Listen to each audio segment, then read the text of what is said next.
النبي محمد وعلى آله وأصحابه أجمعين أما بعد. Yang kami hormati Ketua PCM, beliau Al-Ustaz Muslim Fikri. Yang kami hormati selaku penasehat beliau Kiai Haji Muhammad Masduq Hisham. Penasehat. Terima kasih. Beliau Al-Ustaz Abi Hamid Fuad selaku pemateri, insyaallah pada pagi hari ini. Yang kami hormati pula para sesepuh, para alim ulama, bapak-bapak, ibu-ibu, dan teman-teman yang insyaallah selalu diberkahi Allah Subhanahu wa taala. Amin. Alhamdulillahirabbil alamin. Allah Subhanahu wa taala masih saja melimpahkan nikmat yang kepada kita. Mulai dari nikmat sempat, nikmat sehat, dan yang paling penting yaitu nikmat iman.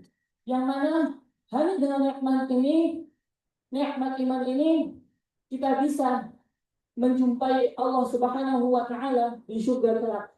Yang hanya dengan nikmat ini, dengan nikmat atau kunci Islam ini, kunci syahadat ini, kita bisa menjumpai pada para nabi dan rasul di surga kelak. Maka dari itu, mari bapak-bapak, ibu-ibu, teman-teman sekalian, kita bersyukur kepada Allah Subhanahu wa taala biqaulina alhamdulillah. Peninggalan. Salawat dan salam tak lupa kita curahkan terhadap junjungan kita Nabi Allah Habibina wa Syafi'ina Muhammad sallallahu alaihi wasallam. Rasulullah Bashar la kal bashar. Manusia tapi tidak seperti manusia biasa. Bila mana manusia di dunia adalah batu, maka Rasulullah adalah intan permata. Manusia paling mulia, manusia paling sempurna, manusia paling terpuji akhlaknya. Hingga dinaskan oleh Allah Subhanahu wa taala dalam Quran surah Al-Ahzab ayat 17, A'udzu billahi minasyaitonir rajim. Laqad kana fi Rasulillah uswatun hasanah. Sungguh di dalam diri Rasulullah terdapat uswah, terdapat contoh, terdapat suri tauladan yang baik bagi kalian. Maka dari itu, mari selaku muslim yang baik, mari kita selalu mencontoh beliau agar hari demi hari selalu menjadi lebih baik. Amin. Amin ya rabbal alamin. Pada kesempatan yang sangat amat baik ini, saya selaku moderator akan membawakan acara yang pertama yaitu sambutan, yang kedua yaitu acara inti yaitu pengajian, dan acara yang terakhir yaitu penutup. Sebelumnya mari kita buka pengajian pada pagi kali ini dengan bacaan Al-Basmalah bersama. Bismillahirrahmanirrahim. Melanjut ke acara yang kedua yaitu sambutan dari beliau Al-Ustaz Muslim Fikri. Pada beliau waktu dan tempat kami persilahkan. Matur nuwun Mas Fahir, alumni ini ya Mas, MI Muhammadiyah Jati Jajak, terus kemudian di MIBS. Ini lagi menunggu lanjut kemana? Masya Allah, mau ke Mesir ya. Jadi kalau Habibur Rahman Al-Sirasi pulang dari Mesir menulis novel ayat cinta, ya. Nanti Mas Fahir pulang dari Mesir menulis novel apa begitu? Mungkin di pinggir gunung Manueli atau apa begitu. Ya, bismillahirrahmanirrahim. Assalamualaikum warahmatullahi wabarakatuh. Waalaikumsalam warahmatullahi wabarakatuh. Subhanallah walhamdulillah wala ilaha illallah wallahu akbar la haula wala quwwata illa billah. Asyhadu la ilaha illallah wahdahu la syarikalah wa asyhadu anna Muhammadan abduhu wa rasuluh. Allahumma shalli ala Muhammad wa ala ali Muhammad kama shallaita ala Ibrahim wa ala ali Ibrahim fil alamin innaka Hamidum Majid. Amma ba'du. Yang kami hormati penasihat pimpinan cabang Muhammadiyah Ayah, beliau Kiai Haji Muhammad Masduq Hisham, anggota pleno pimpinan cabang Muhammadiyah yang hadir pada kesempatan hari ini, dari Ibunda Aisyah dari Ortom, kemudian dari pimpinan ranting maupun dari amal usaha dan juga jamaah yang hadir. Yang kami hormati sahabat kami Ustadz Adi Hamid Fuadi, beliau dulu yang mendidik Mas Fa'il di MIPS karena beliau dulu direkturnya Mas Fa'il ketika di MIPS ya. Monggo nanti dari sini boleh dari Muhammadiyah itu membuat fatwa Ustadz Adi Hamid Fuadi di ayat mau sekolah dimanapun dari keluarga Muhammadiyah itu monggo, tapi terus kemudian sunnah muakkad itu harus, malah kemarin ngaji di PWR ya dengan Majelis Tabligh PWM Jawa Tengah, mungkin apa tidak difatwakan wajib keluarga Muhammadiyah menyekolahkan di Muhammadiyah. Kalau saya apa sunnah muakkad menyekolahkan di Muhammadiyah, kalau bisa di ayah, kalau belum silahkan dimanapun ya, yang penting sekolah Muhammadiyah.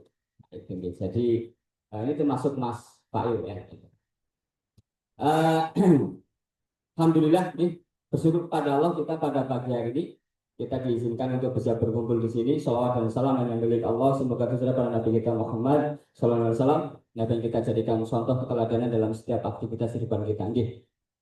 Sedikit menyampaikan ini Mas Fa'il, kader muda kita. Jadi monggo Bapak Ibu, karena kami ini semakin hari semakin tua. Ahmad Dahlan itu meninggal usia 55 tahun. Saya sudah 42 tahun, Mbak. Berarti 13 tahun lagi kalau sesuai usia Ahmad Dahlan itu saya meninggal, Mbak.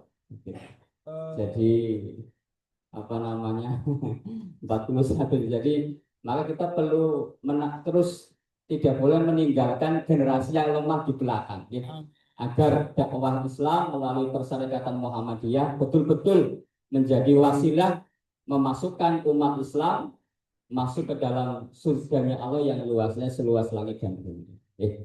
Hari ini kita akan mengaji dengan salah satu zuriyah keturunan Muhammadiyah, Sabiqun al-awwalun, generasi awal di Kebumen, terutama di Seruang begitu. Jadi saya kenal beliau dulu ketika Masjid Baitur Rahman itu masih kecil kayak barak pengungsian, tapi masya Allah sekarang itu Pak Maksudi saya. Oh gitu. Tapi bukan sama, bukan maksud di sana. Nanti insya Allah kita akan sharing dengan beliau. Beliau sekarang posisi di Wakil Direktur di RSPKU Muhammadiyah Seruang. Sebelumnya silakan insya Allah untuk ke depan nanti pengajian Ahad kedua itu kita berusaha untuk estafetkan nih Mas Edit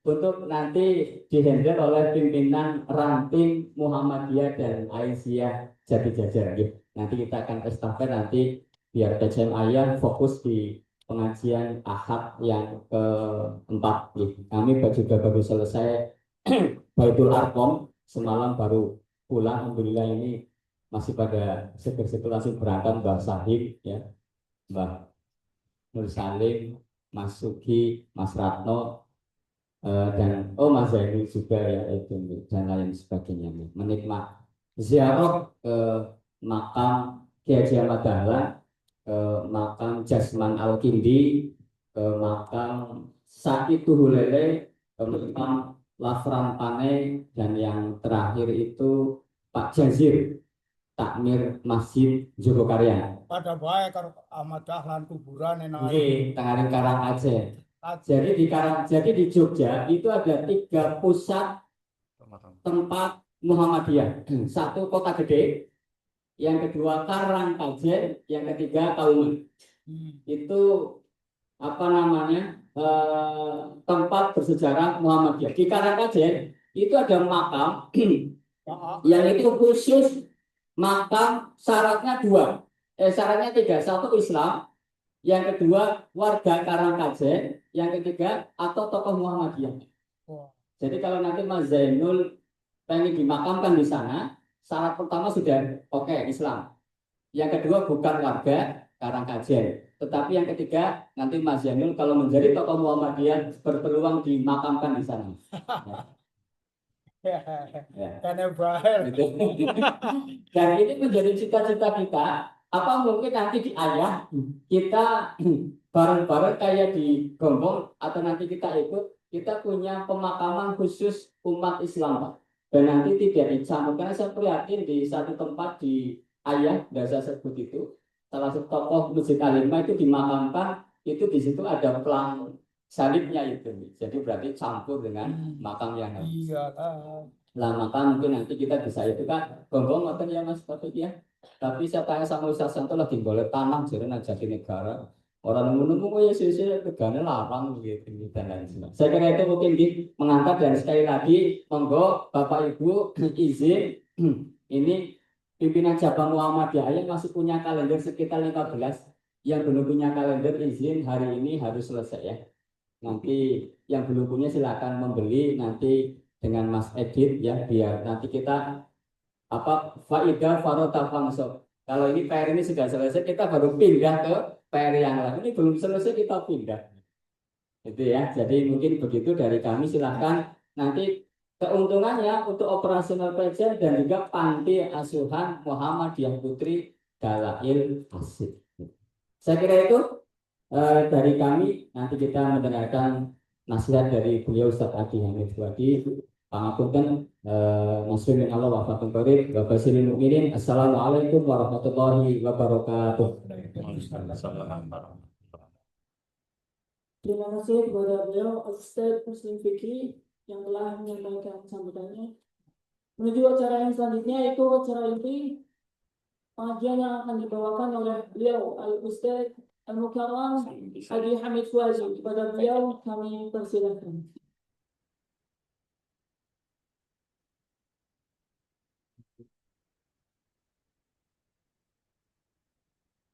Terima kasih Mas Wail.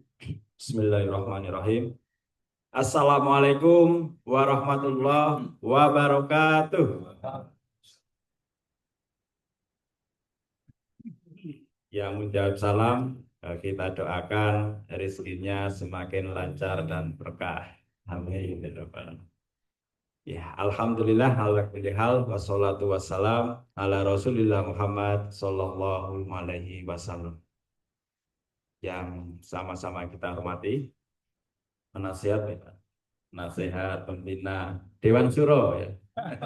Dewan Syuro PCM ayah Pak Mas Duki, sahabat ayah saya berarti ini. Ya. Sahabat ayah saya dulu Pak Mas Udi. Oh murid malah. Yang jadi murid ayah saya Pak. Oh.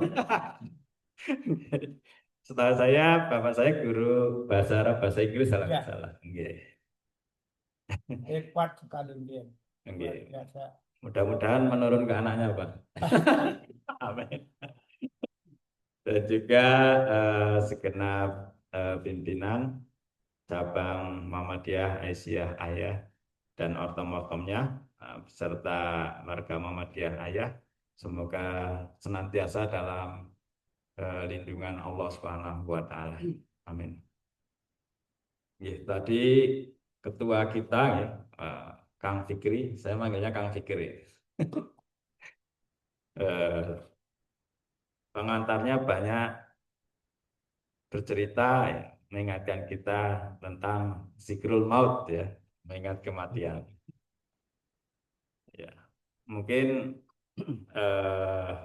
kalau dulu belum biasa ya, kita pesen kapling kok kapling untuk rumah kita nanti gitu kan. Rumah kita nanti di alam kubur. Kalau sudah ada yang siap nggak apa-apa ya. Saya jadi teringat salah satu dosen filsafat ya ketika berbicara kepada murid-muridnya. Jadi ibu bapak sekalian, sang dosen ini bertanya kepada mahasiswa-mahasiswinya ya. Siapa di antara kalian yang ingin masuk surga? Ya.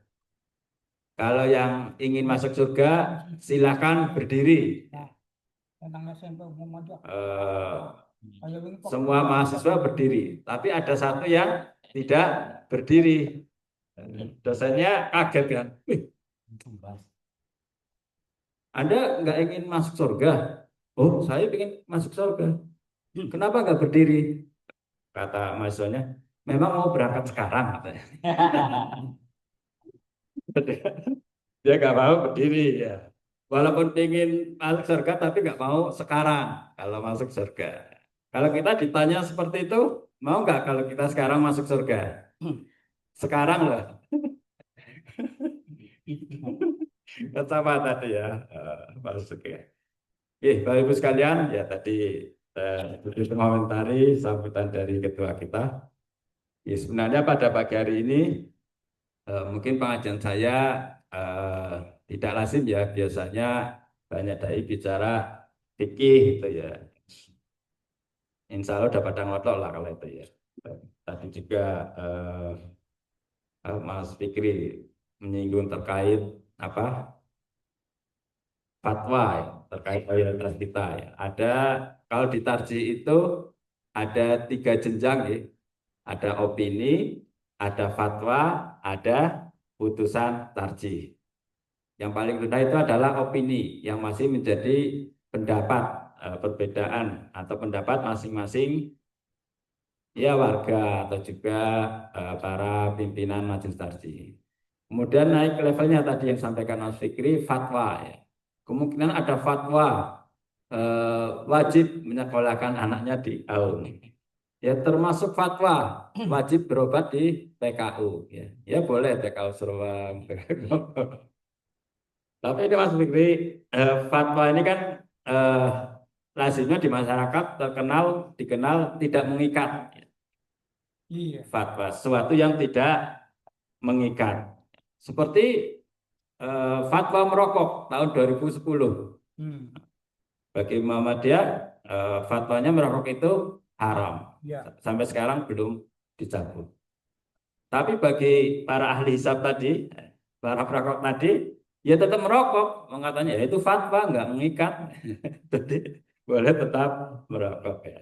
Nah, kemudian ada jenjang yang ketiga adalah putusan tarjih ya. Kalau di luar namanya al-qanun, suatu ketetapan hukum tapi mengikat ya, wajib dilaksanakan. Berbeda dengan fatwa tadi, walaupun dihukumi haram tetapi sifatnya tidak mengikat. Ya walaupun banyak juga kemudian yang berselisih pendapat, ya walaupun nggak mengikat kan sudah jelas hukumnya seperti ini. Oke. Ya mungkin saya akan lebih banyak. Saya biasanya ini Bu, Pak, apa membedah buku ya. Nah, pada pagi hari ini saya yang belum muncul ya. Kita coba membedah salah satu buku. Ya, sebenarnya sudah cukup lama tahun 2017. Ibu Bapak sudah ada yang pernah membaca buku Etika Muhammadiyah dan Spirit Peradaban? Sudah ada belum? Aduh. Kalau sudah ada, saya beri kalender Muhammadiyah gratis satu. Enggak, nanti itu ya refreshnya. Oke, ini sebenarnya cukup panjang ya, sampai 12 bab. Ya. Tapi pagi hari ini, kalau Mas Sohiban Nafian ya. Tapi pagi hari ini kita baru masuk ke prolog ya.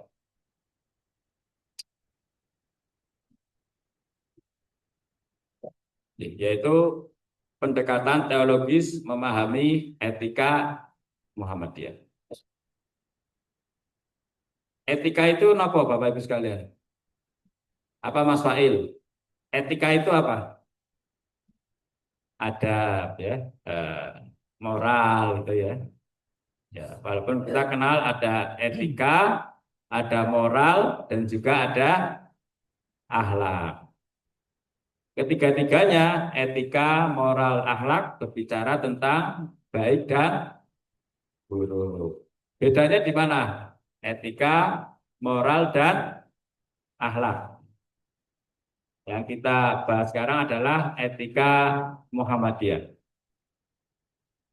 Ya, etika Muhammadiyah inilah yang telah mengantarkan Muhammadiyah dalam rilisnya seasia.com menempatkan Muhammadiyah sebagai organisasi keagamaan terkaya nomor 4 di dunia. Salah satunya karena ada etika dan etos di dalam.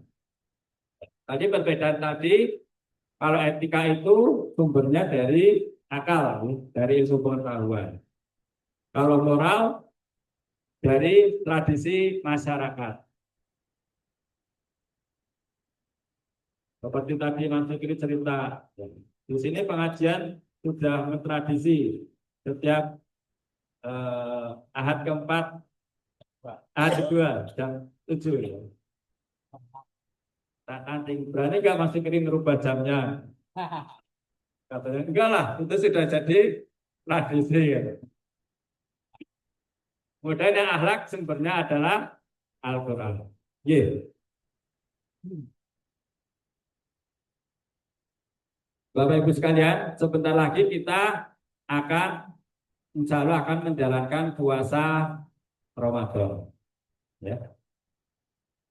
Menurut Ibu Bapak, orang yang berpuasa itu baik atau enggak? Baik atau buruk orang yang berpuasa? Orang yang berpuasa itu baik, Pak Nur Salim. Kenapa orang yang berpuasa dikatakan baik?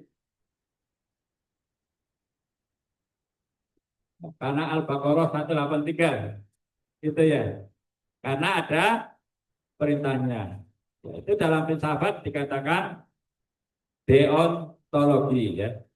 Jadi kalau kita ditanya, kenapa kamu berpuasa?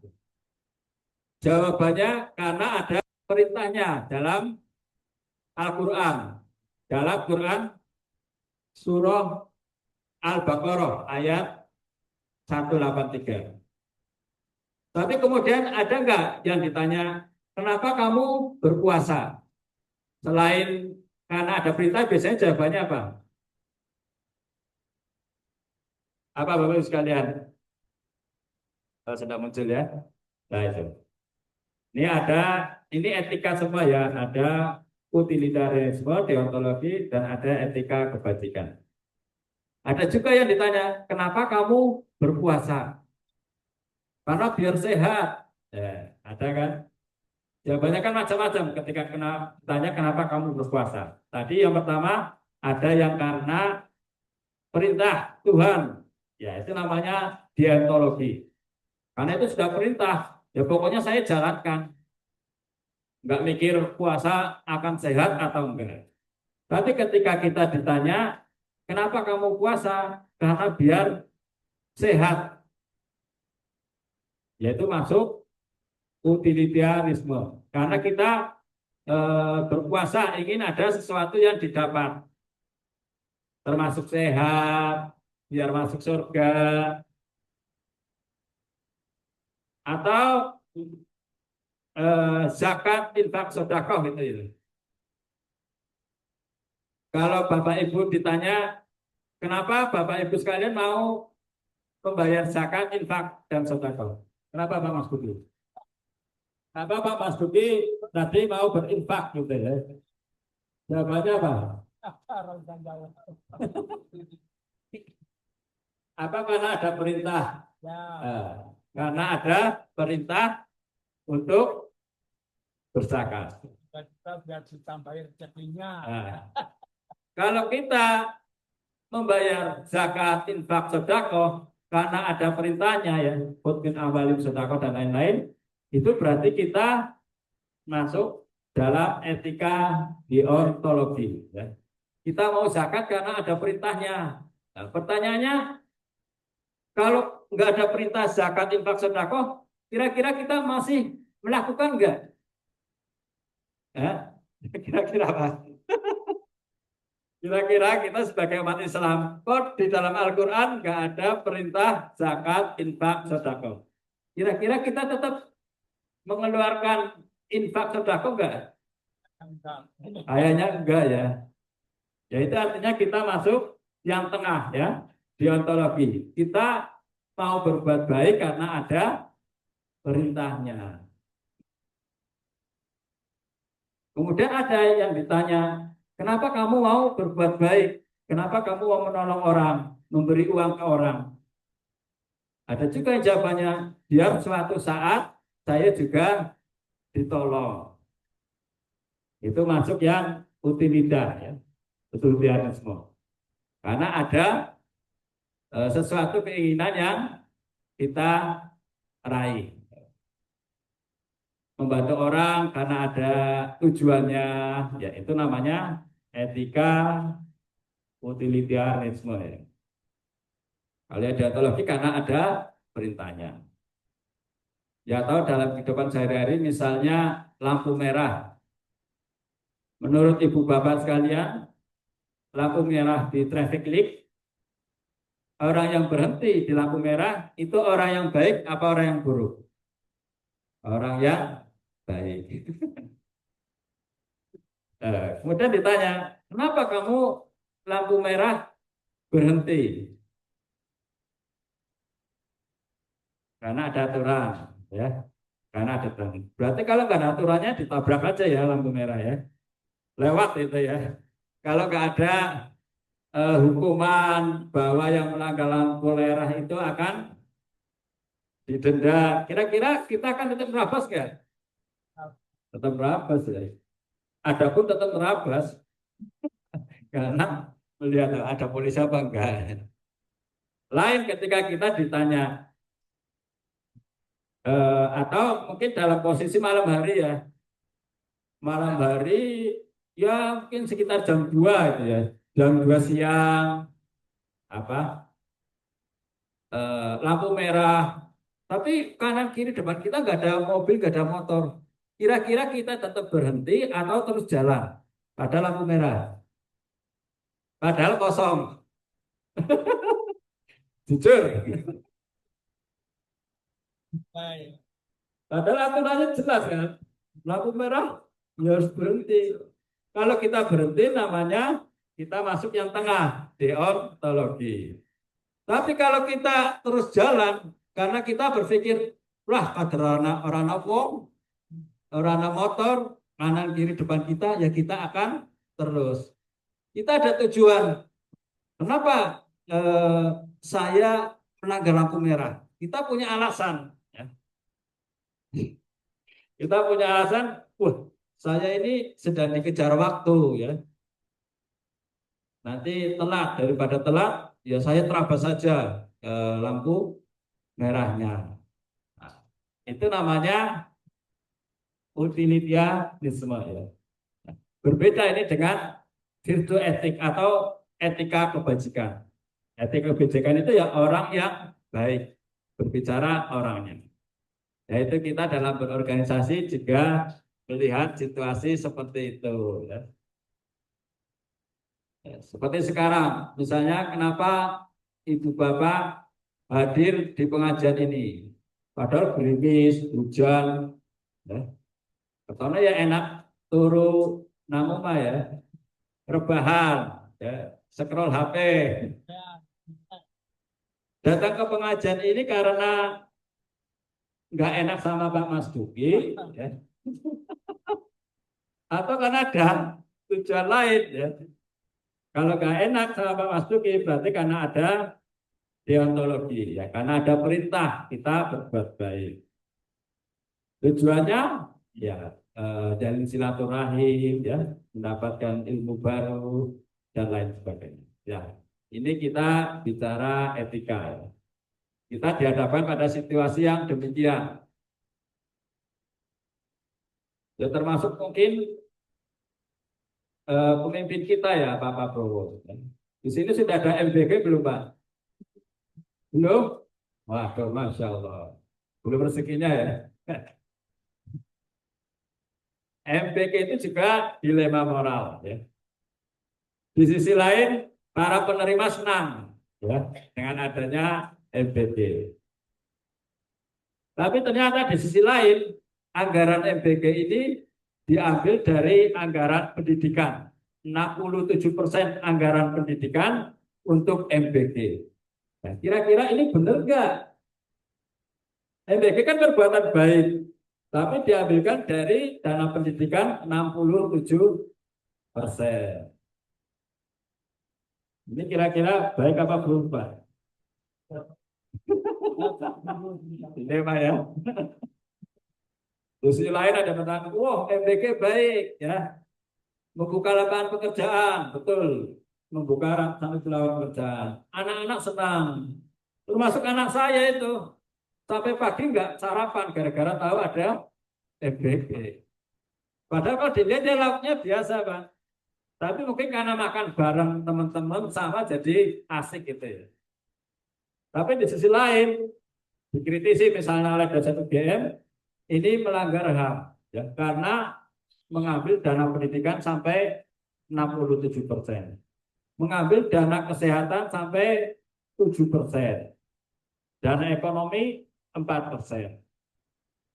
Nah ini dilema moral ya. Kita akan nanti dihadapkan pada situasi yang demikian. Ada juga seorang dosen filsafat bertanya ya, jika suatu hari kita sedang menyetir mobil, ya. Dilalah rem kita rem blong Pak, remnya blong gitu ya. Kalau kita banting setir ke kiri, kita akan menabrak 3 orang. Kalau lurus terus, menabrak 5 orang. Kalau banting ke kanan, menabrak 7 orang. Kira-kira mana yang akan kita pilih? Hah? Nabrak kiri, bunuh 3 orang, atau nabrak 3 orang, nabrak ke depan, nabrak 5 orang, nabrak ke kanan, nabrak 7 orang. Atau ini, cerita siapa? Nabi yang dimakan ikan paus? Yunus ya, Nabi Yunus. Jadi dalam beberapa riwayat itu dikatakan, ketika naik perahu, ya, ketika naik perahu, kemudian ada pendapat bahwa kalau di perahu ini tidak ada satu orang pun yang turun meloncat, maka perahu ini akan tenggelam. Jadi pilihannya 2. Tidak ada yang loncat tapi tenggelam bersama, atau loncat satu yang mati satu, kapal dan orangnya selamat. Kira-kira ibu bapak pilih yang mana? Pilih keluar satu, mati satu, atau tetap di kapal demi kebersamaan kita mati bersama.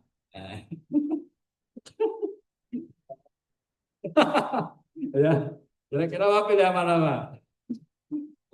Apakah kita tega? Terus kowe bae sing lompat ya. Nah, ternyata Nabi Yunus yang melompat. Kalau yang ditanya ada demi kebersamaan, ya ayo kita mati pun. Ya, maksimal sampai setengah jam ya.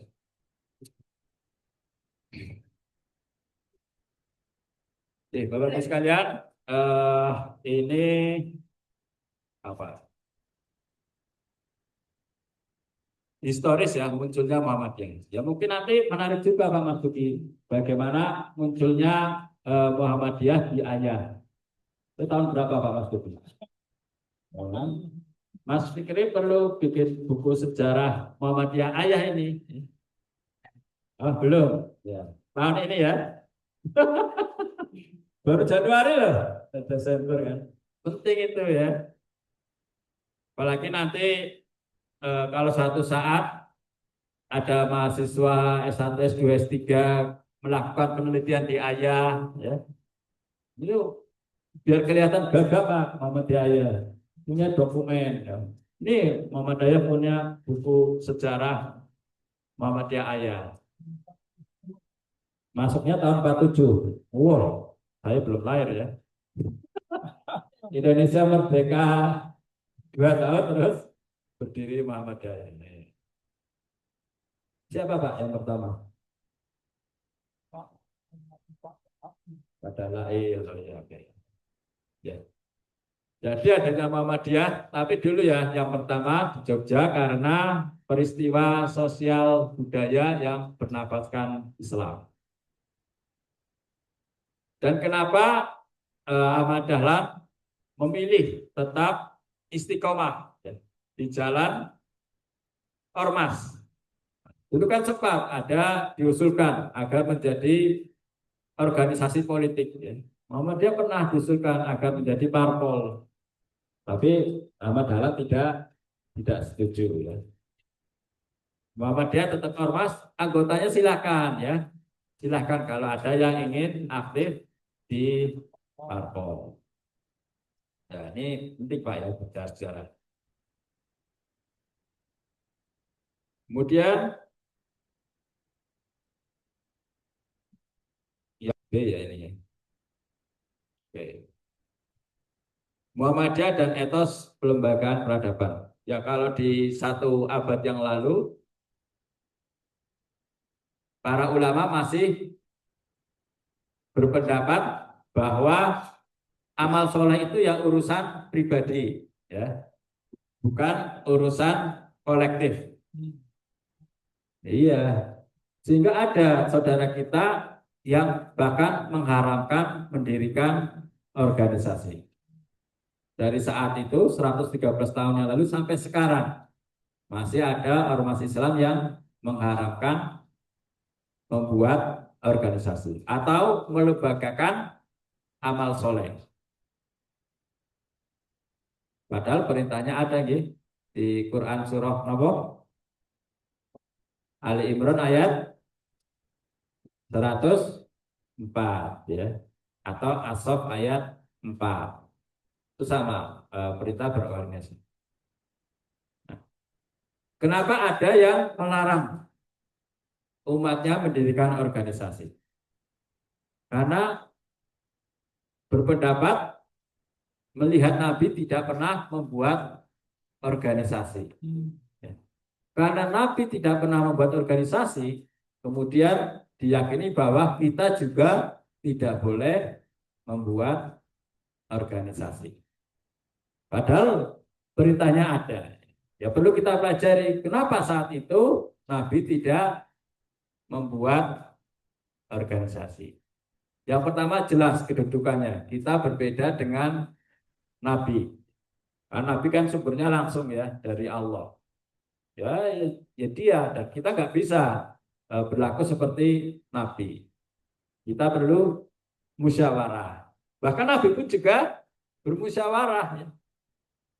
Ketika mau berperang, ya, bertanya kepada Salman Al-Farisi, bagaimana agar umat Islam selamat. Kemudian Al-Farisi mengusulkan membuat parit itu ya di perang Handaq. Itu artinya apa? Sekelas Nabi saja masih memberikan kesempatan sahabatnya untuk berpendapat. Ya karena memang beliau sedang mengajarkan demikian. Inilah pentingnya etos ya melembagakan amal soleh. Di sini awamnya selain pendidikan apa Pak? Sosial ada ya. Tahu. Dan di sini di ayah awam pendidikan, panti sosial, awam ekonominya ada. Pendidikan ya UNP. Nah, iya ada ya maksudnya. Kalau awam ekonomi yes, ada juga ya. Panti asuhan. Panti asuhan. Jadi. Nah, kemudian tantangan Muhammadiyah, terutama di era digital ini ya. Etika bermedia sosial. Ya, saya sebenarnya juga sedang meneliti etika dan etos Muhammadiyah di ruang media sosial antara Zaid dan Soleh. Saya pertama menemukan ya warga Muhammadiyah khususnya Kebumen ya, kan yang saya teliti WhatsApp grup warga Muhammadiyah Kebumen. Kadang masih muncul ujaran kebencian. Ya, ini head speak ya, harus feedback. Ini biasanya kalau sudah bicara politik ya. Kalau di WhatsApp group kalau bicara politik kadang ujaran kebencian itu muncul. Atau bahkan kita meng-share sesuatu yang kebenarannya diragukan. Karena sekarang kan saking canggihnya ya. Saya kadang aja nggak bisa membedakan ini video asli apa palsu gitu ya. Buatan AI. Eh, Presiden Prabowo bicara tapi diedit bahwa sesungguhnya bukan dia yang bicara seperti itu. Atau terakhir ya, walaupun substansinya sama. Terakhir masih ingat kasus video Bu Sri Mulyani, guru adalah beban negara. Akhirnya rumahnya diporak-porandakan oleh masyarakat. Secara diksi, beliau memang tidak pernah mengatakan guru adalah beban negara. Kalimat itu tidak pernah muncul darinya. Itu video AI ya. Sehingga mulutnya terlihat memang iya seperti guru adalah beban negara. Ya. Tapi sebenarnya apa yang beliau sampaikan arahnya memang ke situ ya. Bahwa beliau menyampaikan gaji guru termasuk apa sumber pengeluaran negara yang tinggi, sehingga sama netizen itu apa? Jadi buat video seperti itu disimpulkan, oh sebenarnya Sri Mulyani ingin mengatakan guru ini adalah beban negara. Ya, itu contoh ini ya pintar-pintar edit ini Gen Z, Gen Alpha. Anak saya kelas 3 SD aja pintar itu bisa ngedit-ngedit ya. Ya udah dunianya. Ya ini kadang kita benar-benar perlu berhati-hati ketika kita ingin men-share sesuatu. Jadi screening dulu ini asli atau enggak. Ya. Kalaupun asli ada enggak sih manfaatnya. Kalau kita share gitu kan. Yang pertama kalau enggak asli jelas ya itu bisa berbau fitnah. Itu kan sangat berbahaya. Itu bisa jadi dosa jariah kita. Sesuatu yang nggak benar tapi kita share. Sesuatu yang benar pun kalau kita share tapi tidak bermanfaat, ya nggak perlu kita sharing lagi. Karena memang dunianya sudah luar biasa. Dalam beberapa survei, Indonesia itu termasuk pengguna media sosial terlama. Artinya rata-rata orang Indonesia satu hari itu bisa sampai 7 jam. Ya. Bangun tidur yang dicari, bangun tidur yang terakhir pegang. Itu Pak.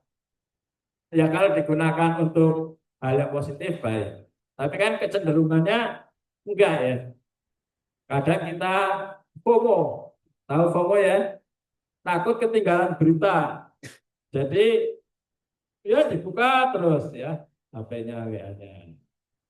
Ya ketinggalan berita emang nggak baik, tapi ada berita-berita yang memang sebenarnya tidak kita butuhkan, tapi kepengen adalah kan banyak berita apa ini untungnya buat saya berita ini, ya, itu tidak perlu dibahas nanti.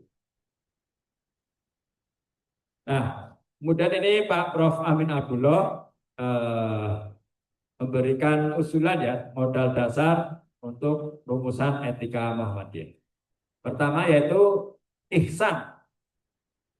Apa bedanya ihsan dan hasan? Ada kan yang namanya ihsan, ada namanya hasan, Husain. Apa bedanya ihsan dan hasan? Nah, ihsan itu kalau dalam bahasa tarjih anta budallah ka'annaka tarahu. Wa illam yakun tarahu fa innahu yaraka. Ihsan itu kita beribadah kepada Allah seolah-olah kita itu melihat Allah. Beribadah seolah-olah kita sedang melihat Allah. Pasti ibadahnya akan sekhusyuk mungkin. Baiklah yakun yaraka fa innahu yaraka. Tapi jika kamu tidak melihat Allah, maka sesungguhnya Allah yang melihat ibadah kita. artinya melampaui ya. Ihsan itu melampaui hasan. Ya, kalau hasan itu kita diberi uang 50.000 oleh orang. Besok kita balas 50.000. Itu namanya hasan, ya, baik. Tapi kalau ihsan, sederhananya seperti itu. Kita diberi 50 oleh orang lain, tapi kita memberikan lebih dari 50.000. Itu namanya ihsan. Nah, ini ada etikanya ya. Etika ketika kita dibantu oleh orang lain. Etikanya harus berlandaskan ihsan. Kalau bisa saya harus membantu dia lebih dari apa yang kemarin telah dibantu. Kalau sama saja ya baik, tapi itu namanya hasan. Apalagi kalau sampai tidak sama ya. Dan tasawuf dan irfani. Kira sudah ini ya. Irfani itu apa? Bapak sekalian. Bukan adanya Pak Tafsir ya. Itu irfani. Ya, Muhammadiyah ada tiga pendekatan. Bayani, Burhani, dan Irfani. Ya. Bayani bersumber pada Al-Quran dan hadis, Burhani kepada akal sehat, Irfani ini ya bersumber dari hati kita. Karena itu menurut Nurholis Masjid, kenapa hati kita dinamakan hati nurani? Awalnya hati yang terang. Karena disitulah kita bisa membedakan perbuatan baik dan buruk. Bapak Ibu, kalau kita berbuat jahat, kecenderungannya ingin kemenangan apa orang? Ingin ketahuan atau tidak? Kita mencuri, kecenderungannya ingin ketahuan atau tidak? Enggak kan? Kita berbohong ya, atau melakukan hal-hal yang tidak baik. Pasti kecenderungannya tidak ingin diketahui oleh orang lain. Begitu juga sebaliknya. Kalau kita berbuat baik, kecenderungannya pasti ingin diketahui oleh orang lain.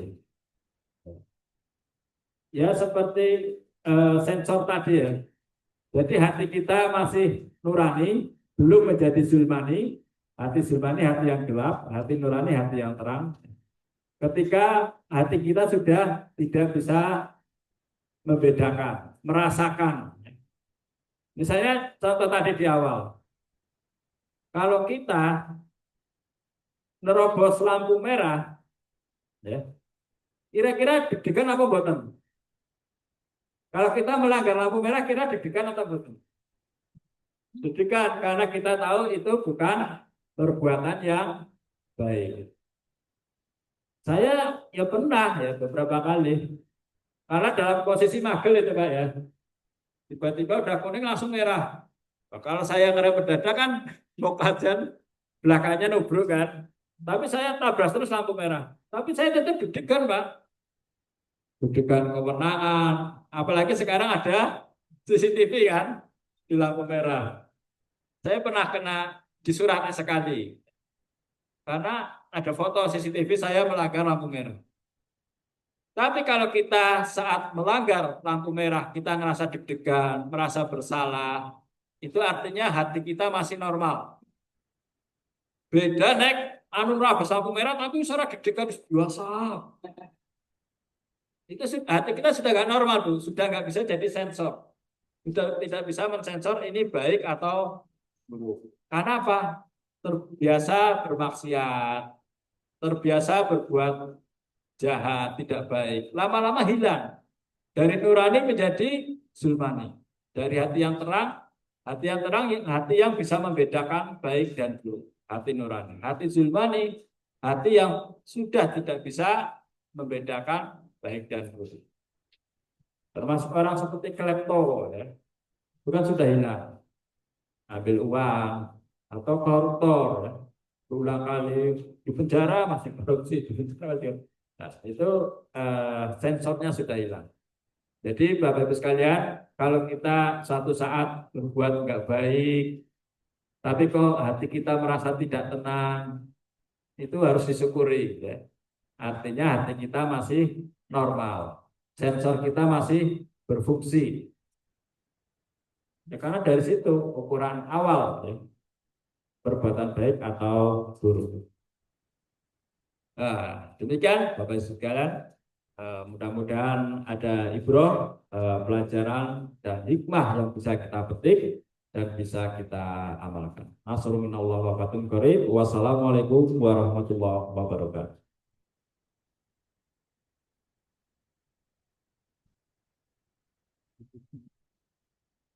Enggak Mas Fail.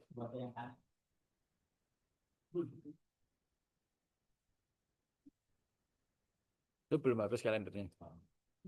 Kalendernya belum habis. Oh.